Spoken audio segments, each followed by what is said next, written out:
New to my channel, please subscribe, like, share, and press the notification bell. Thank you. Hi guys, I'm gonna give you an example how to read a story very fast. Okay. After being betrayed by her ex and her elder sister, Catherine swore to become the couple's aunt. With that, she took an interest in her ex-boyfriend's ankle. Chapter 1 Slap. A resounding slap landed on Catherine Jones' face. You really let me down. Your sister has spent a rough time out there for more than 20 years, and here you are planning to snatch the man from her. How could you? Covering the part of her face that was aching, Catherine looked at her mother and recklessly. Mom, Ethan is my boyfriend. How can you guys be so unreasonable? Catherine had just come home with her business trip only to see her long-lost elder sister Rebecca Jones sitting with her boyfriend, Ethan Louis, on the couch. Her sister, who returned not a long time ago, was holding Ethan's arm in some intimate with him. Seated on the other side of the couch were both Rebecca and Ethan's parents, who were having a pleasant chat with each other. In fact, Ethan was Catherine's childhood sweetheart. She couldn't help but come up to Rebecca to question her. However, she ended up being slapped by her mother in the face right there and then. Mom, please stop hitting Kathy with an anxious look. Rebecca said, it's my fault. I shouldn't have come back. Ethan quickly held her shoulders. No, Rebecca, it's my fault. I've always treated Catherine as my sister, which is probably why she misunderstood my feelings for her. Something seemed to have exploded in Catherine's head. The pain was so terrible that she could barely breathe. Stop, she found those words unbearable. You're the one who should shut your mouth with this. How you're supposed to speak to your sister? Mrs. Jones told her out sulkily. Can you just be tolerant of Rebecca, considering that she has gone through 20 years of hardship? It shocked Catherine was slightly slouched. At that point, Mr. Jones stood up and told her off calmly as well. Are you done? And isn't it you either? We still need to discuss Rebecca's engagement party now. Get lost. You're such an eyesore here. All of a sudden, she felt like a joke. Those people were the ones who cared most about it. Every one of them was taking Rebecca's side at that moment. Tears were seen streaming down her face. After wiping the tears away, Catherine turned around and laughed with her suitcase. Without looking back, she sped through the journey. Once she got to the Miserati, not knowing where to go, she stopped and called her best friend Freya lunch. Come and have a drink. Her voice sounded hoarse amid her sobs. Freya immediately agreed. Sure, I'll be there in a moment. By that time, Freya rushed over to S1897 pub. Catherine had already finished one whole bottle of drink by herself. You came at the right time. Let's have a drink together. I've ordered a lot. What's right? It was very rare for Freya to find Catherine behaving in such a manner. She sympathized deeply with Catherine. Where's Ethan? He's ditched me and is going to get engaged to Rebecca. Freya called. What kind of a complete plot is this? Catherine briefly told her what happened that evening. Freya felt a sense of incredulity. Ethan and Catherine were childhood sweethearts who had established a romantic relationship since high school. Throughout these years, however, Catherine studied abroad while Ethan was busy with work. It explained why they had yet to get engaged. While their parents were under no illusions about it, they also gave their blessings to the couple. Everyone in the entertainment industry knew that the couple would get married sooner or later. Now it turned out Ethan had gotten together with Rebecca, which would make Catherine a laughingstock. This is absurd. You and Rebecca should be equally important to your parents. Are your dad and mom out of their minds? Catherine clutched the bottle. They probably feel that Rebecca has suffered too much out there. Now that she's back, they just want to give her the best. Freya was in a state of disbelief. But you're their daughter too. Catherine forced out a smile. Now that Rebecca has returned, all they care about is Rebecca. Since young, they're the ones who wanted to marry me off to Ethan. Now that I'm treating the matter seriously, they're calling me immature. Also, Ethan promised to be with me forever, yet he's changed his mind just like that. I hate him. Toward the end of her sentence, Catherine began to choke. Holding the bottle, she started feeling a little dizzy. Don't drink too much. Freya grabbed Catherine's bottle to divert her attention from it. After she glanced around the pub, never did she expect to see a familiar figure. Hey, look there. Freya gave Catherine a push and pointed to the man who was sitting at the corner. The man had his eyes closed and was leaning against the couch, giving off an aura of brilliance with a rotating spotlight shone on him from time to time. He looked so attractive that his face was just like the perfect side profile when often so in comic books. After a glimpse, Catherine averted her eyes from him. No matter how attractive he is, I'm in no mood to enjoy anything this pleasant to the eye right now, and tried to tell her that the man is Ethan's uncle. Ethan previously mentioned that he had a mysterious uncle. However, his uncle managed a company in a foreign country, so she had never seen him. A few days ago, she heard that his uncle had returned. My brother told me when we attended the party the other day. I heard he's clever with Thorex, even Zachary at his mercy. Zachary Lowe was Ethan's father. Catherine's eyes closed, so she had an idea crossing her mind at that instant. Well, what do you think will happen if I marry his uncle? Oh, shocked. Freya spat out the wine from her mouth, said the cat. Catherine gazed intently at the tall, handsome figure. Since I can't become the Lowe family story-in-law, I shall be Ethan's aunt to fill the couple with uncomfortable situations. Chapter 2. I'm your size. Ankle appearance is perfect. Even Ethan isn't as good looking as his ankle. His ankle's will and power also comparable to that of the Lowe family. Catherine was dazed for a second. It might be straightforward, but what she said was true. Catherine snatched Ria's purse and paused to search for lipstick and foundation. Her pure face soon looked radiant. Ria blinked. Oh, are you sure you can deal with him? He's just a man, isn't he? Catherine rubbed her hair over one shoulder and held a half-full glass of drink with a tipsy and pretty look. She walked toward him proudly. I certainly worry, but could you tell me the time now? Catherine tapped a finger on his shoulder twice. When the man opened his eyes under dim light, the word devil flashed through Catherine's mind. Her brain shorted out for a few seconds. After regaining her senses, she wore a pretty smile and said, I think our first encounter here is the start of our happiness. With the furrowed brow, Schoenhill coldly said, I'm not a doctor, I don't provide treatment. What? You're crazy, aren't you? The man's lips most likely nevertheless. The word that came out of his mouth was sternly mean. At that moment, Catherine felt like getting nearer to take a hard look at herself. She's not pretty, really. I'm actually crazy for you. Catherine slowly calmed down and gave an embarrassed smile. I started getting crazy when I met you the first time. All right, I got it. You may leave now. The man averted his eyes away from her in a careless manner. From his expression, it seemed that he was embarrassed by her. Catherine was simply hot. She was a great beauty and the pride of Sydney. At this moment, she had the urge to turn away. That moment, she pictured herself becoming Ethan's aunt. However, she summoned up the courage to talk to him again. Pretty boy, I had your contact to my WhatsApp, lying on the couch lazily with his eyes closed. Sean looked delicately elegant. Pretty boy, could you give me your number? Pretty boy, could you tell me your name? Pretty boy, you look so charming with your eyes closed. So the women just find it irresistible. Annoyed by the owner of the voice, Sean opened his eyes and asked in annoyance, what on earth do you want? I want to marry Catherine, pushed out. The corners of Sean's mouth twitched. While smiling, Catherine out, actually, I'm quite a catch. I'm 22 this year and I graduated from the University of New South Wales. I'm a competent woman who does well both home and in the public. Moreover, I pamper my husband. I'm capable of earning money too. I'm healthy and don't have any bad habits so well. I'm not a fickle lover. Sean was speechless. He rubbed his eyes in case. Strangely, Catherine raised her hand. I can swear that from now on I will only treat you well and promise you everything I've said. Stop. If you want to marry, bring your birth certificate and meet me at the registry office at 10 a.m. tomorrow.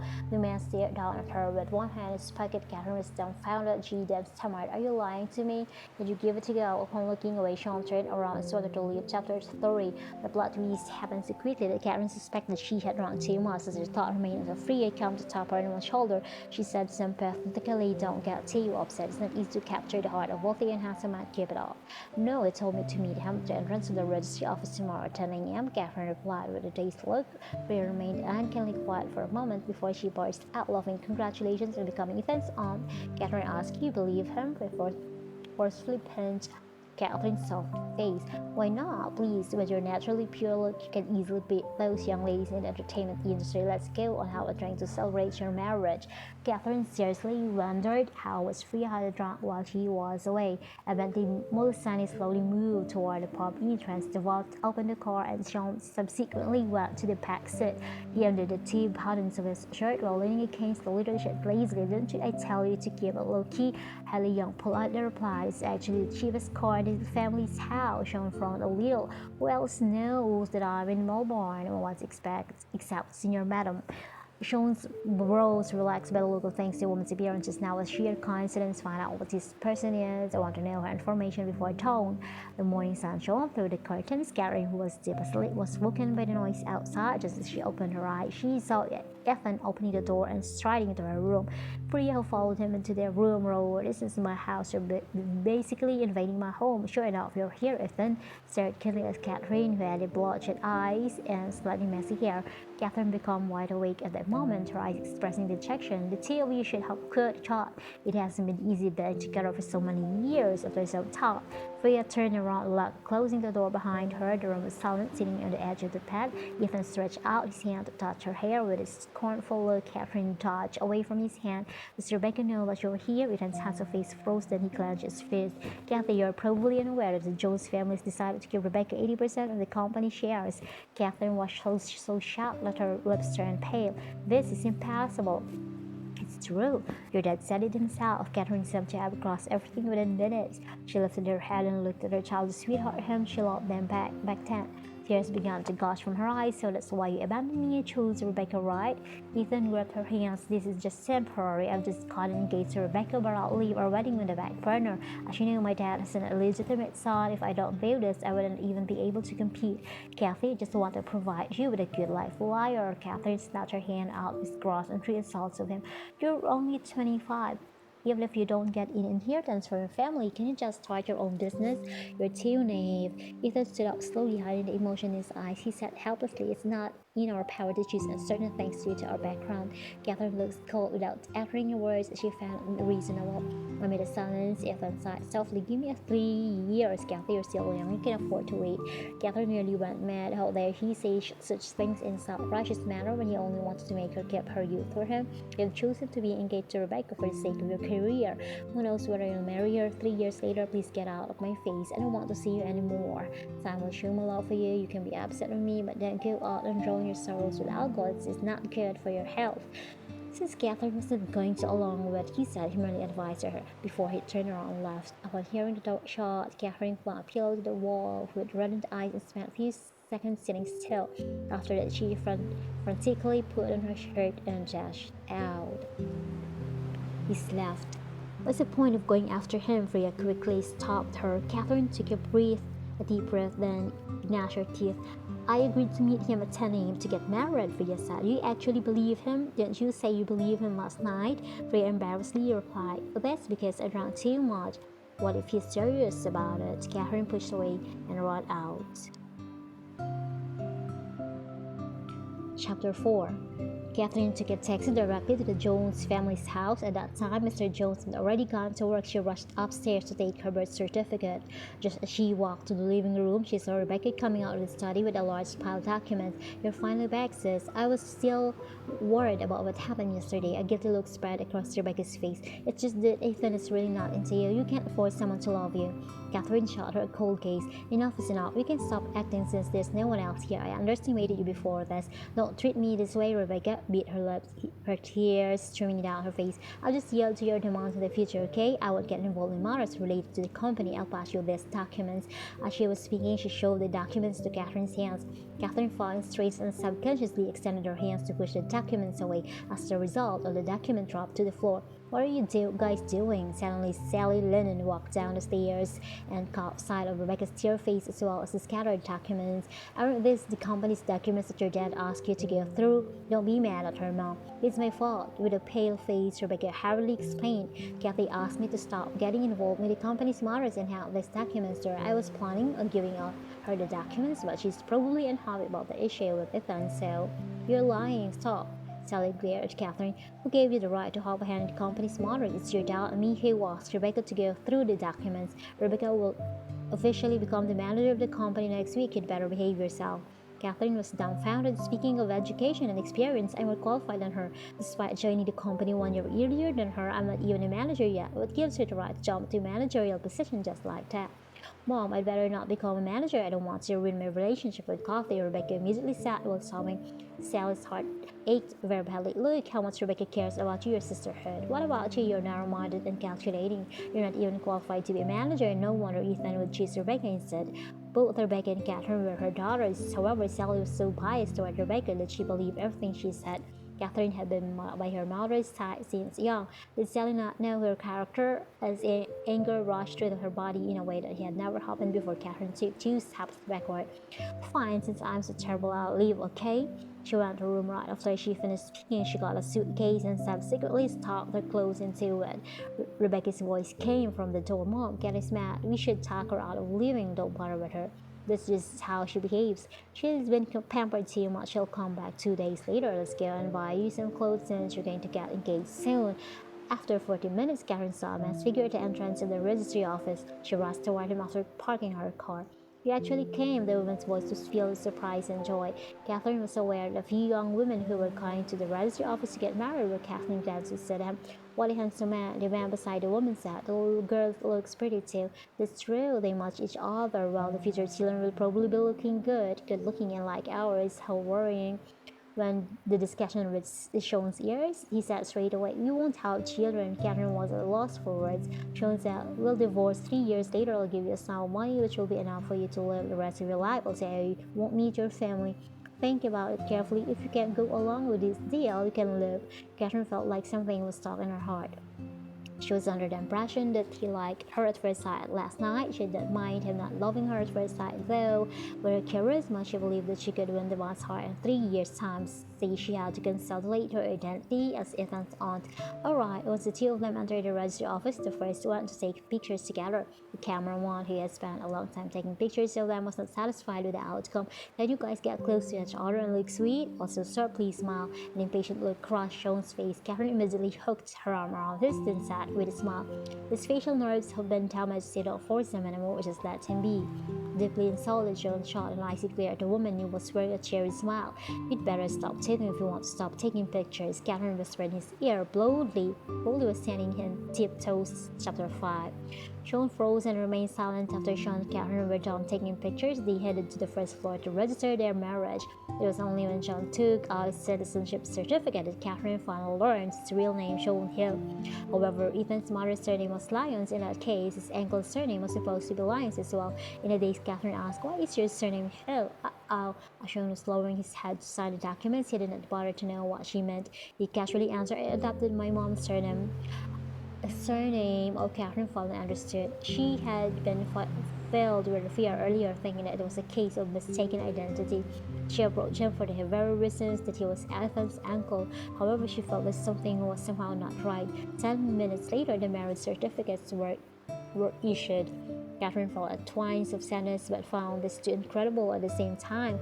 Since young, she had always assumed she would marry Ethan. Against her expectations, she married a man whom she had only met once. "Here's my contact number. I have something to attend to, so I'll be leaving first." Sean jotted his number on a piece of blank paper for her before he left. "Wait a minute." Catherine stopped him the moment she came back to her senses.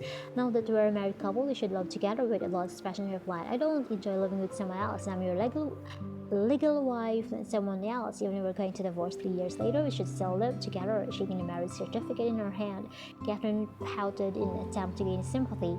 "I'm really miserable ever since my long-lost sister returned. My parents have been treating me with contempt. Now that I've been kicked out of the house, I don't have a place to stay. You can go and rent a place." Sean walked away with indifference. "Don't abandon me, huh?" By Catherine sound let out a howl, hooking her arms around his. I'm left with nothing but you right now." Drew's increasingly loud voice had attacked a lot of sidelong glances in the registry office. Pulling a long face, Sean regretted getting married to her at a random. "Fine, I live in Judge Shady Bay. Go there on your own." Sean could not help but stomp out of the registry office. He then warned her softly, "You sleep in the guest room. You're not allowed to step into my room." Secretly elated, Catherine believed that he would be the one begging her to enter his room in the future. "By the way, don't disturb Fudge." "Fudge?" Catherine gasped. "You already have a son." Sean raised his eyebrows. "Take a good care of him." Once he finished his sentence, he left straight away. Catherine was so shocked that he forgot go after Sean. Although she had braced herself to marry someone she didn't love, she was not ready to be someone's stepmother. Unless she dashed into the mall to buy children's toys after glancing at Ethan's photo. A person named Fudge had to be a boy. After selecting several types of toy cars and Lego sets, she drove to Jadeti Bay. Carrying a variety of things, she took a deep breath. At the front of the door, she punched the password and the door was opened. A friendly smile spread across her face. "Hi, Fudge." "Meow." A cat with a white body and light yellow ears was seen lying on the couch, lazily and produced a cute sound in the quiet living room. Catherine blinked. "Fudge?" "Meow." Chapter 6. Catherine was speechless. Sean should have explained this earlier. She had spent the past few hours worrying about a stepmother. A feeling of helplessness washed over her. Then she scanned around the house. It had 3 bedrooms and 2 living areas. There was a master bedroom, a guest room, and a study. Was this really the residence of Ethan's uncle? The man was supposed to be a successful entrepreneur. It was one thing that he'd choose not to live in a grand villa, but there was no sign of luxury in his face at all. Something did not feel right. Could it be possible this man was not Ethan's uncle? The overthinking was painful to Catherine. She retrieved her phone to ring her friend. "Are you sure that he's Ethan's uncle?" "Of course. I heard it from my brother. He even had a meal with mom before. I was afraid that I married the wrong man." "Well, the two of you should treat me to dinner at the very least." Nothing was really happening between us yet." Catherine summoned up the courage to explain her exchange with them. Okay, guys, enough for now. Soon I'm gonna continue the story. But for now, I'm going to end this. See you next time. Thank you very much for watching this video. Next time, I'm going to read Arabic faster. And see you next time. باي باي. تشوفكم على خير إن شاء الله. يا ريت تكون كلنا بخير وإن شاء الله God bless us all. وأنا أتمنى تكون كلنا بخير وإن شاء الله الكوفيد 19 يخلص عشان ما نخاف على ساعدنا ونقدر نروح نتلاقي كل مكان والحياة ترجع مثل أول وأحسن. In Jesus Christ our Lord. Amen. Okay guys, God bless us all, and I wish you all good health and good life. Bye bye. Thank you. Please subscribe if you're new to my channel. Please subscribe, like, share, and press the notification bell. Thank you.